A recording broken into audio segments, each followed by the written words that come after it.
ममता रोटियां फुला रही है और सामने उबले हुए आलू रखे हैं। बेटी अनामिका, एक काम करो, इन आलू को छील कर आलू का भरता बना लो। मम्मी आज फिर से आलू, रोज रोज आलू खाकर मैं ऊब चुकी हूँ, मुझसे अब और नहीं खाया जाता। पापा आप कुछ और सब्जियाँ क्यों नहीं लाते? क्या करूं बेटी, मुझे खुद अच्छा नहीं लगता अपनी जान से प्यारी इकलौती बेटी को रोज रोज आलू ही खिलाना। मेरा भी बहुत मन करता है कि मैं अच्छा अच्छा खाना अपने परिवार को खिलाऊं, पर मेरी जो कमाई है वो 100 से 200 रुपए है। ये लड़की भी ना, ये नहीं कि घर के हालात को समझे, जिद्दी है एक नंबर की। अब गुस्से से अनामिका आलू को छीलती है, उसमें प्याज मिर्ची नमक तेल डालकर आलू का चोखा बना लेती है, जिसके बाद पूरा परिवार जमीन पर बैठकर आलू रोटी खाते हैं।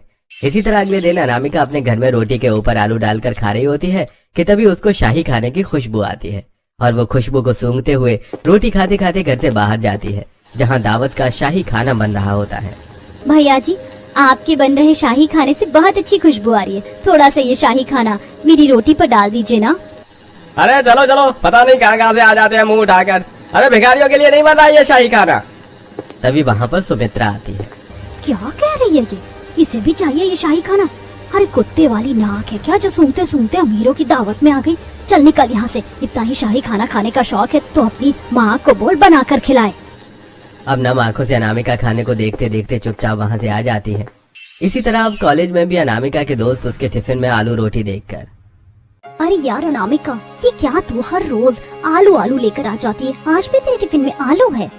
क्या करूँ रिया, जितनी मेरे पापा की कमाई है उसमें मेरे घर में आलू के सिवा और कुछ नहीं आ पाता, इसीलिए मुझे उबले हुए आलू में ही नमक तेल मिर्च डालकर खाना पड़ता है। अरे भाई, जब इतनी गरीब है तो कॉलेज कैसे कर रही है? यही तो गलती की मैंने मीनाक्षी, जो जिद करके इस महंगे कॉलेज में अपना दाखिला करवा लिया और मेरे पापा ने ब्याज पर पैसे लेकर इस कॉलेज में मेरा एडमिशन कराया और अब वही ब्याज के पैसे चुकाने के चक्कर में मेरे पापा दिन रात दिहाड़ी मजदूरी का काम करते हैं। अरे बस यार, हमें नहीं सुननी तेरी ये बोरिंग स्ट्रगल वाली कहानी। सच कहूँ तो तेरे साथ बैठ कर तो हमारा स्टैंडर्ड ही खराब हो जाता है। तू चली जा यहाँ से। अपने दोस्तों का बदलता व्यवहार देखकर अनामिका को बहुत दुख पहुंचता है और वो आंखों में आंसू लिए टिफिन लेकर पार्क में आ जाती है। वहीं दूर खड़ा अनिकेत ये सारी चीजें देख रहा होता है और फिर उसके पास जाकर उसको रुमाल देते हुए कहता है, चुप हो जाओ अनामिका, आंसू पोंछो अपने। और तुम क्यों इन लोगों की बातों का बुरा मानती हो? ये लोग तो शो ऑफ के चक्कर में बर्बाद हैं। मैं समझ सकता हूँ तुम्हारी परेशानियाँ, छोड़ो, तुम मेरे साथ लंच करो। रहने दो अनिकेत, मैं जानती हूँ तुम भी एक अच्छे घर से हो, कुछ दिनों बाद तुम्हें भी मुझसे प्रॉब्लम होने लगेगी। अनामिका, ऐसा कभी नहीं होगा, मैं तुमसे प्रॉमिस करता हूँ। बल्कि मुझे तो तुम बहुत समझदार और अच्छी लड़की लगती हो। अब जहाँ अनिकेत अनामिका के साथ उसकी आलू रोटी खा रहा होता है, वहीं उसके रईस परिवार में उसकी भाभी शाही पकवान को बनाते हुए।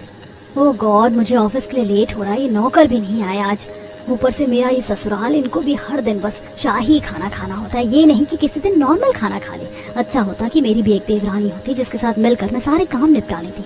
अब तो देवर जी की भी शादी करनी होगी। अब ऐसे ही कुछ महीने गुजरते हैं और अनामिका की दोस्ती अनिकेत के साथ बहुत ही गहरी हो जाती है और अनिकेत अब उसे बहुत पसंद करने लगता है।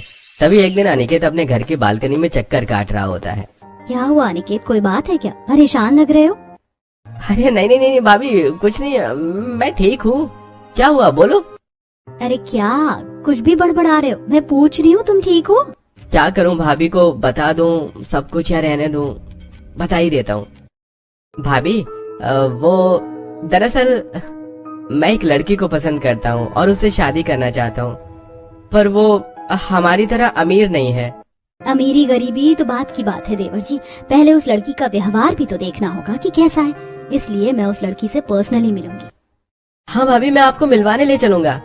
अब जैसे ही कॉलेज खत्म होता है, अनिकेत अपनी भाभी को लेकर अनामिका के घर पहुंचता है, जहां अनामिका अपने माता पिता को मिट्टी के घर में टूटी खाट पर प्लेट में आलू रोटी परोस रही थी। अनामिका जैसे ही अनिकेत को देखती है, वो उसके पास जाती है और सबसे पहले उसकी भाभी के पैर छूती है।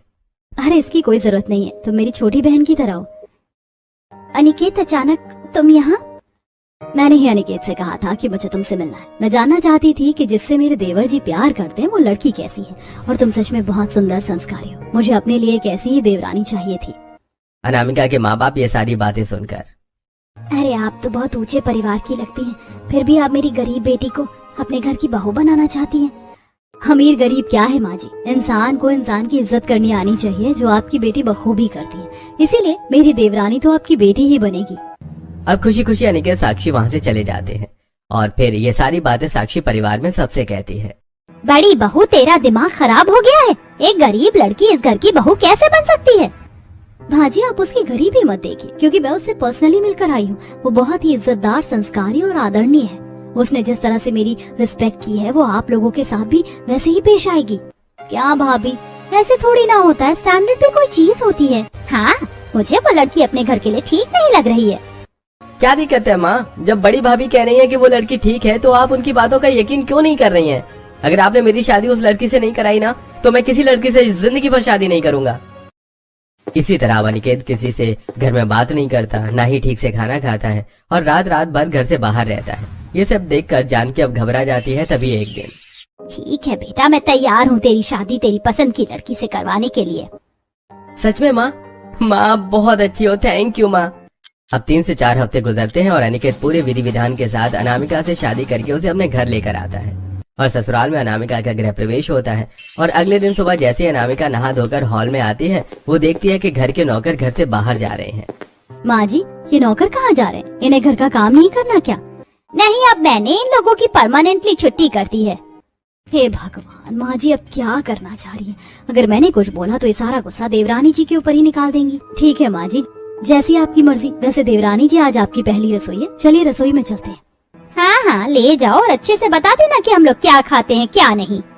अब साक्षी अपनी देवरानी को लेकर रसोई में आती है, जहाँ रसोई काफी आलीशान और ऑटोमेटिक होती है। कई मशीनें रखी हुई होती हैं वहाँ पर। अरे बाप रे, इतनी महंगी महंगी मशीनें, इलेक्ट्रॉनिक चूल्हा, माइक्रोवेव, डिश वॉशर, रोटी मेकर, इतना सब कुछ है यहाँ। पर मुझे तो इसमें से कुछ भी इस्तेमाल करना नहीं आता। ऐसे मैं अपनी पहली रसोई का खाना कैसे बनाऊंगी?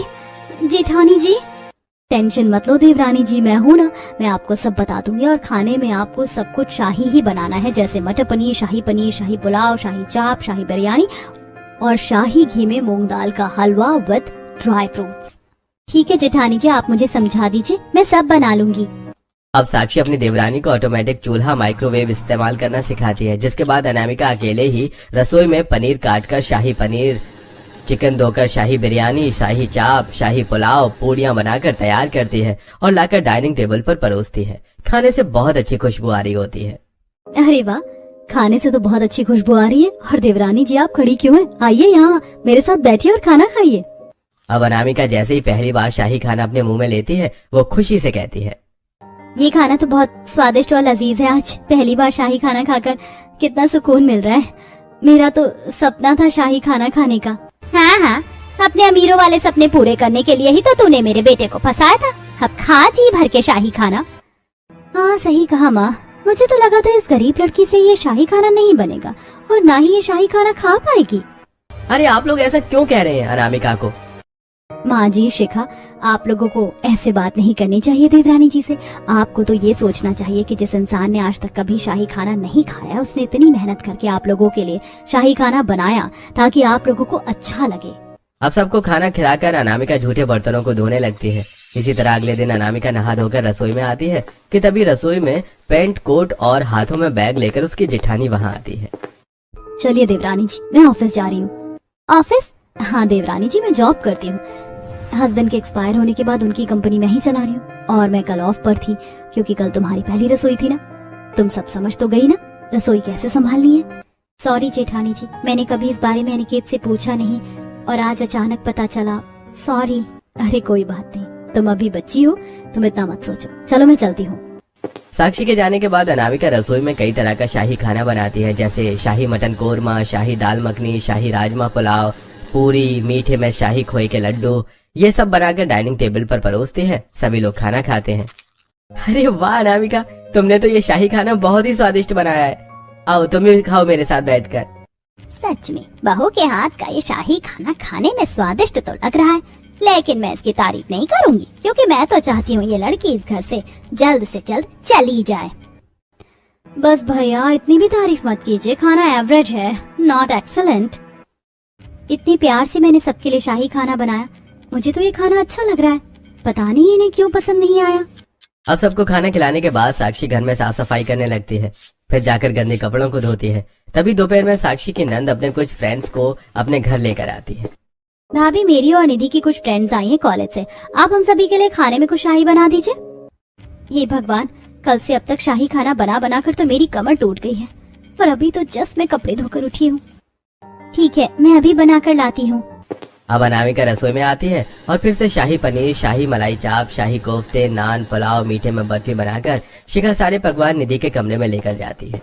अरे वाह, खाने से तो बहुत अच्छी खुशबू आ रही है। नायरा, मैंने तुम्हें क्या कहा था? अरे छोड़ो, मैं क्या कह रही थी। भाभी, हम लोगों के लिए ना आप शाही चिकन बिरयानी बना दीजिए, हमारा नॉनवेज खाने का मन कर रहा है। अच्छा रुकिए, मैं बना कर लाती हूँ। अब अनामिका जाकर रसोई में शाही चिकन बिरयानी बनाने लगती है। वहीं नायरा, अरे यार, तू क्यों हमसे जबरदस्ती अपनी भाभी से और शाही खाना बनवाने को बोल रही थी? इतनी मेहनत से तो उन्होंने ये सब बनाया ही था ना। अरे चुप कर, इतनी दया दिखाने की कोई जरूरत नहीं है इस गरीब लड़की पर। अरे हम चाहते हैं कि वो इस घर में इतनी परेशान हो जाए कि ये घर छोड़कर ही चली जाए। शिखा इतना कहती है कि इतने में अनामिका शाही चिकन बिरयानी बनाकर उनके कमरे में दे जाती है। अब सभी फ्रेंड्स स्वाद लेकर शाही चिकन बिरयानी खाते हैं। अब 2 बार शाही खाना बनाकर, झूठे बर्तनों को धोकर, कपड़े धोकर, सारी साफ सफाई करके अनामिका बहुत ज्यादा थक जाती है और वो थोड़ी देर जाकर लिविंग रूम में बैठ जाती है और उसकी आंखें अब धीरे धीरे बंद होने लगती हैं कि तभी वहाँ जानकी पड़ोस की सरला, विमला, कमला को लेकर पहुँचती है। आराम क्या फरमा रही है बहू? जा जरा हमारे पड़ोसियों के लिए शाही पकवान बना दे। ये सब शाही खाना खाने के लिए आए हैं यहाँ। अच्छा माँ जी, मैं अभी लेकर आती हूँ। अनामिका रसोई में आती है तो वो देखती है कि कई तरह के सामान अब रसोई में खत्म हैं, जैसे पनीर, खड़े मसाले, सोया चाप आदि। हे भगवान, सामान तो है ही नहीं, अब मुझे मार्केट जाना पड़ेगा। अब अनामिका मार्केट आती है। मार्केट से पनीर, सोया चाप, कुछ खड़े मसाले खरीदती है और फिर घर आकर रसोई में सबके लिए शाही मलाई चाप, शाही मटर पनीर, शाही पुलाव पूड़ी बनाती है और कुछ देर बाद डाइनिंग टेबल पर सभी को सर्व करती है। अब सभी लोग अनामिका के हाथ का बना शाही खाना खाते हैं और सभी को खाना बहुत अच्छा लगता है। शाही खाना खाने के बाद सरला कहती है, जानकी, तेरी बहू ने तो शाही खाना बहुत ही अच्छा बनाया है। ऐसा खाना तो मेरी बहू ने आज तक नहीं बनाया। अब सभी लोग अनामिका के शाही खाने की तारीफ करके वहाँ से चले जाते हैं। देखते ही देखते रात के 9 बज जाते हैं। अनामिका बर्तनों को रसोई में धो रही होती है कि तभी ऑफिस से उसकी जेठानी आती है। अब तक काम नहीं हुआ घर का? रात के 9 बज गए हैं। वो जेठानी जी, काम तो समय से ही हो जाता है, लेकिन दोपहर में निधि और शिखा की कुछ फ्रेंड्स आ गई थी तो उनके लिए शाही खाना बनाने लगी। फिर वहाँ से फ्री हुई तो माँ जी के साथ पड़ोस की कुछ औरतें आ गई थी और माँ जी ने बोला सबके लिए शाही खाना बनेगा, तो फिर उन्हें शाही खाना बनाकर खिलाने लगी। फिर उनके जाने के बाद साफ सफाई की और अब जूठे बर्तन धो रही हूँ। अरे, निधि और शिखा तो हमेशा अपने दोस्तों से बाहर मिलती है। माँ जी भी पड़ोसियों को घर में आने नहीं देती, फिर अचानक से आज इतने सारे लोग कैसे आ गए? जरूर ये माँ जी की ही कोई चाल होगी। कोई बात नहीं, लाओ मैं तुम्हारी मदद करवा देती हूँ। अब साक्षी झूठे बर्तनों को धोती है, रसोई में झाड़ू लगाती है, स्लैब को साफ करती है। चलो देवरानी जी, मैंने रसोई तो पूरी साफ कर दी है, अब आप कुछ बना लीजिए। अब रात में एक बार फिर शाही खाना बनाकर अनामिका सबको खिलाती है। ऐसे कुछ हफ्ते गुजरते हैं और अब धीरे धीरे शाही खाना बनाकर अनामिका बहुत परेशान हो जाती है। हे भगवान, ये शाही खाना बस देखने में ही अच्छा लगता है, बनाने में बिल्कुल नहीं। अरे मैं तो खामा ही शाही खाने को इतना पसंद करती थी। असली खाना तो साधारण खाना ही होता है, जो जल्दी बन भी जाता है और थोड़ा आराम भी मिलता है। इतना कहने के बाद फिर से अनामिका सभी घर वालों के लिए रसोई में शाही खाना बनाती है और सबको खिलाती है। वहीं अपनी जेठानी को भी टिफिन पैक करके देती है। थैंक यू देवरानी जी, पर इतना करने की क्या जरूरत थी? मैं बाहर खा लेती। वैसे ही इतना परेशान हो जाती हो तुम, और ऑफिस के चक्कर में तुम्हारी कोई मदद भी नहीं कर पाती मैं। अरे कोई बात नहीं जेठानी जी, इतना तो मैं आपके लिए कर ही सकती हूँ। कुछ देर बाद जानकी, बहू खाना तो खा लिया, पर पता नहीं क्यों अचानक से मुझे कश्मीरी शाही पुलाव खाने का मन कर रहा है। जा जरा बना दे। माँ जी, मैं अभी लाती हूँ। अब भागी भागी अनामिका रसोई में आती है और ड्राई फ्रूट्स कट करके केसर डालकर अपनी सास के लिए कश्मीरी पुलाव बनाती है और कमरे में देकर आती है। शाही पुलाव खाती हुई जानकी कहती है, हे भगवान, मेरी बहू ने तो एक आवाज में मेरे लिए शाही पुलाव बना दिया। इसे तो जो जो कहती हूँ वो करती रहती है। पता नहीं ये कब परेशान होकर इस घर से जाएगी।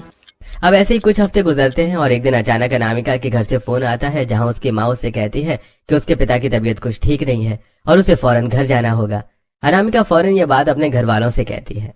ये क्या तमाशा है बहू, शादी हो गई है तेरी, शादी के बाद बहू ससुराल में ही अच्छी लगती है। माँ जी, आप ऐसे कैसे बोल सकती हैं?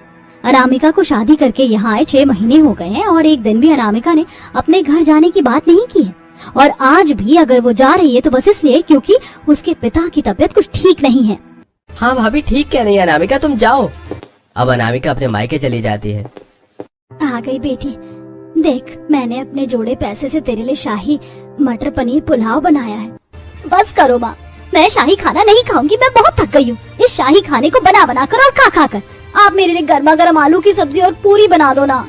अब अनामिका खुशी से अपनी माँ के हाथ के बने हुए आलू की सब्जी और पूरी खाती है। इसके बाद अनामिका अपनी माँ के हाथ में कुछ पैसे देती है। बेटी इसकी क्या जरूरत थी, तू आ गई वही बहुत है। अब अनामिका अपनी माँ के साथ मिलकर अपने पिता की देखभाल करती है। वहीं दूसरी तरफ उसके ससुराल वाले। बड़ी बहू ये क्या, तूने सिर्फ 1 से 2 ही शाही खाना बनाया है? माँ जी आप जानती हो ना कि मुझे ऑफिस भी जाना होता है। अगर आपको इसी तरह ज्यादा शाही खाना खाना है तो आप नौकर रख लो, जैसे मैंने पहले रखा हुआ था।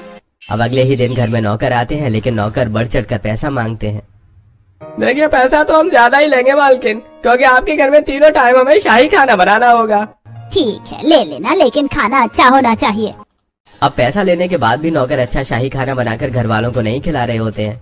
वहीं अनिकेत का नौकरों को हर महीने मोटा पैसा दे देकर हालत टाइट हो चुकी होती है। तभी एक दिन, हे भगवान, ये नौकर ने कितना घटिया शाही खाना बनाया है। वही तो माँ, एक तो ये नौकर अच्छा खाना नहीं बनाते, ऊपर से हर महीने इतने पैसे ले जाते हैं। मेरी तो फाइनेंशियल कंडीशन की ऐसी की तैसी हो गई है। मम्मी आप एक बार भाभी से पूछे ना कि वो कब आएंगी। जानकी उसी वक्त अपनी बहू को फोन करती है। माँ जी अभी तो मुझे आए सिर्फ 3-4 हफ्ते हुए और पिताजी की तबीयत अभी कुछ ठीक नहीं है, मैं अभी नहीं आ पाऊंगी। ये सुनकर जानकी गुस्से में फोन काट देती है। ये भगवान, मैं तो खुद चाहती थी कि मेरी बहू इस घर में कभी ना आए, पर आज मुझे उसके मायके रहने पर इतनी दिक्कत क्यों हो रही है। देवरानी जी होती ना तो सबको सबकी चीजें टाइम पर मिल जाती। देखो आज मैं भी बिना टिफिन के ऑफिस जा रही हूँ। अगले दिन फिर नौकर शाही खाने को बड़ी घटिया तरीके से बनाकर डाइनिंग टेबल पर रखते हैं। अरे आप लोग क्या कर रहे हैं, ये कैसा शाही खाना बनाया है? मालकिन ठीक तो है, क्या कमी है? अगर दिक्कत है फिर कोई और नौकर रख लीजिए आप। एक काम कर, तू जा यहाँ से, मैं दूसरा ही नौकर ढूंढूंगी अब। जानकी गुस्से में नौकर को तो भगा देती है, लेकिन अब दोनों ही बेटी कॉलेज जाती है और बड़ी बहू ऑफिस, जिसके बाद जानकी को खुद सबके लिए शाही खाना बनाना पड़ता है। हे भगवान, आज मुझे एहसास हुआ कि मेरी छोटी बहू ने ही पूरे घर को संभाल रखा था। एक आवाज पर कमरे तक शाही खाना लेकर आती थी वो मेरे लिए, और आज देखो उसकी गैर मौजूदगी पर मुझे इतनी उम्र में भी खाना बनाना पड़ रहा है। मैं खामखा ही उसे गलत समझती थी। अब 4 से 5 हफ्ते खत्म करके अनामिका अपने ससुराल आती है। मम्मी देखो भाभी आ गई। भाभी आप आ गई, अच्छा हुआ आप आ गई भाभी। हाँ बहू, मैं तो बेसब्री से तेरा इंतजार कर रही थी, क्योंकि तेरी गैर मौजूदगी में मैंने एक दिन भी शाही खाना अच्छे से नहीं खाया। कोई खिला ही नहीं पाया तेरी तरह शाही खाना बनाकर बहू। अरे वाह, मम्मी जी तो बड़ी जल्दी ही ट्रैक पर आ गई। अच्छा होता मैं अनामिका को बहुत पहले इसके मायके भेज देती। वेल, जब जागो तब सवेरा। कोई बात नहीं मम्मी जी, अब देवरानी जी आ गई है ना, अब वो खिला देंगे आपको शाही खाना। हाँ माँ जी, अब मैं आ गई हूँ ना, अब आपको चिंता करने की कोई जरूरत नहीं है। अब अनामिका नहा धोकर रसोई में सबके लिए शाही खाना बनाती है और पूरा परिवार खुशी से अनामिका के हाथ का शाही खाना खाता है। और इस दिन के बाद से अनामिका की ननद, उसकी सास, सब उससे प्यार से पेश आने लगते हैं।